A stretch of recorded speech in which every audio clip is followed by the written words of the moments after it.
Released in April 1995 in Japan, and available as a launch title in the rest of the world, no game defines the early struggles of the Sega Saturn more definitively than Daytona USA. Originally released in late 1993 in Japanese arcades, this Sega AM2 developed racer immediately set the world on fire. It was a gorgeous game that set the tone for arcade racers for years to come. As news of Sega's new 32-bit machine, the Sega Saturn, began to circulate, fans began to get excited about the home ports of Sega's Polygon arcade games.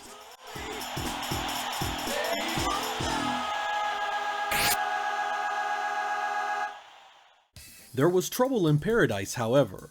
Screens began showing up in gaming magazines showing a rather unattractive early build of the game, usually accompanied by editorials that the game was looking far less impressive than its arcade counterpart. This narrative would go on to be the Saturn's public shaming, with many magazines questioning the console's power and ease of development. Things would get infinitely worse once Namco and Sony showed off the PS1's Ridge Racer port, a game that would be exceptionally close to its source material. To add insult to injury, Ridge Racer had been done in a mere 6 months.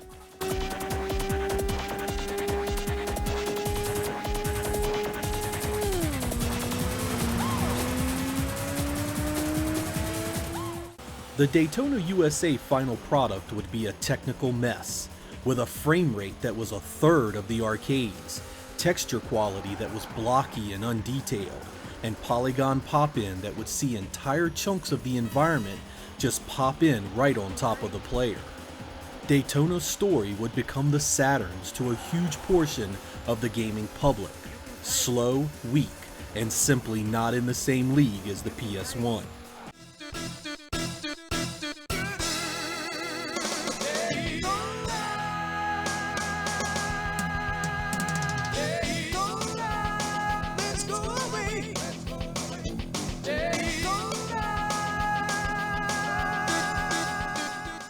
Of course, there was far more to the story than that. While Daytona had a ton of technical challenges, its course design and gameplay had remained exceptional. In fact, I still find the Saturn version of this game to be the best playing version of any release. The power slide mechanic never felt better than it did here, and the game gives you multiple cars that vary between grip and speed.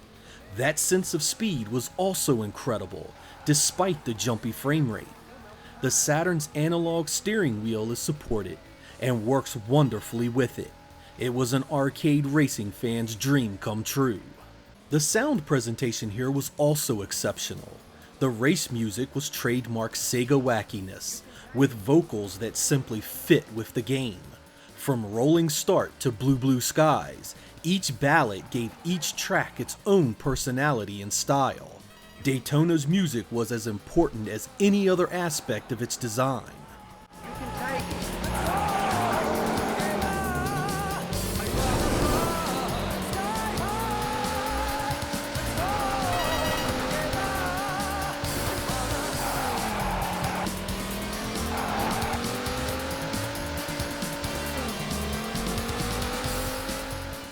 I'd be doing you all a great disservice to overlook the technical flaws here and proclaim Daytona a triumph of game design.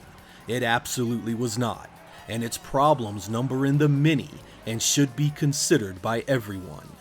Daytona USA on the Sega Saturn was not the failure history tries to paint it as, however. Despite the technical flaws, its sound and track design remain true gems in the genre, and the fast and fun gameplay ranks right up there with the best arcade racers ever made. I can't look past the negatives, but Daytona USA is still a solid 7 out of 10 experience. It's also one of the machine's most abundant and easily obtained games.